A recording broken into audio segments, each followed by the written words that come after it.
السلام علیکم دوستو، آج ایک بہت انٹرسٹنگ ویڈیو لے کر آیا ہوں کہ با پردہ خاتون سے کیا فائدے ہیں، ایک با پردہ بیوی کا کیا فائدہ ہے۔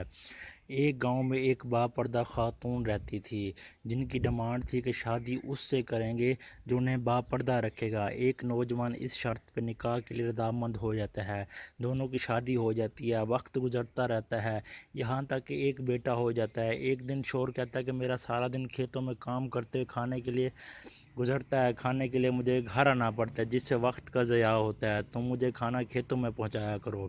بیوی راضی ہو جاتی ہے، وقت گزرتے گزرتے ایک اور بیٹا ہو جاتا ہے جس پر شوہر کہتا ہے کہ اب گزارا مشکل ہے، تمہیں میرے ساتھ کھیتوں میں ہاتھ بٹانا پڑے گا۔ یوں وہ با پردگی سے نیم پردے تک پہنچ جاتی ہے اور تیسرے بیٹے کی پیدائش پر اس کا شوہر مکمل بے پردگی تک لے جاتا ہے۔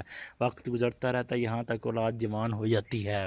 ایک دن یوں ہی بیٹھے بیٹھے شوہر ہنسنے لگتا ہے، بیوی سبب پوچھتی ہے ہنسنے کا تو کہتا ہے بڑا تو پردہ پردہ کرتی تھی، آخر کار تیرا پردہ ختم ہی ہو گیا ہے، کیا فرق پڑا پردہ اور بے پردگی کا، زندگی تو اب ایسے ہی گزر رہی ہے۔ وہ بولتے ہیں کہ تم ساتھ والے کمرے میں چھپ جاؤ، میں تمہیں پردے اور بے پردگی کا فرق سمجھاتی ہوں۔ شوہر کمرے میں چھپ جاتا ہے، عورت اپنے بال بکھیرے رونا پیٹنا شروع کر دیتی ہے۔ پہلے بڑا بیٹا آتا ہے، رونے کا سبب پوچھتا ہے، کہتی ہے تیرے باپ نے مارا ہے۔ بڑا بیٹا ماں کو سمجھاتا ہے اگر مارا ہے تو کوئی بات نہیں، وہ آپ سے محبت بھی تو کرتے ہیں، آپ کا خیال بھی تو رکھتے ہیں۔ وہ سمجھا بجھا کر چلا جاتا ہے۔ عورت پھر سے رونے کی ایکٹنگ کرتی ہے اور منجلے بیٹے کو بلا کر بتاتی ہے کہ تیرے باپ نے مجھے مارا۔ منجلہ بیٹے کو غصہ آتا ہے، وہ باپ کو برا بھلا کہتا ہے اور ماں کو سمجھا بجھا کر چپ کروا کر چلا جاتا ہے۔ آخرکار عورت یہی ڈرامہ چھوٹے بیٹے کے سامنے بھی کرتی ہے۔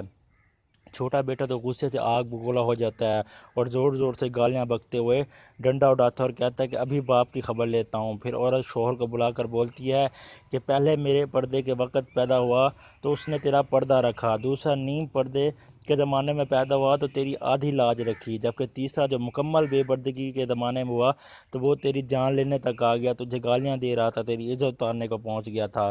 تو حاصل کلام یہ ہوا کہ پردہ عورت کا فطری تقاضا ہے جو خالق مرد وزن کی طرف سے قاعدہ بھی ہے۔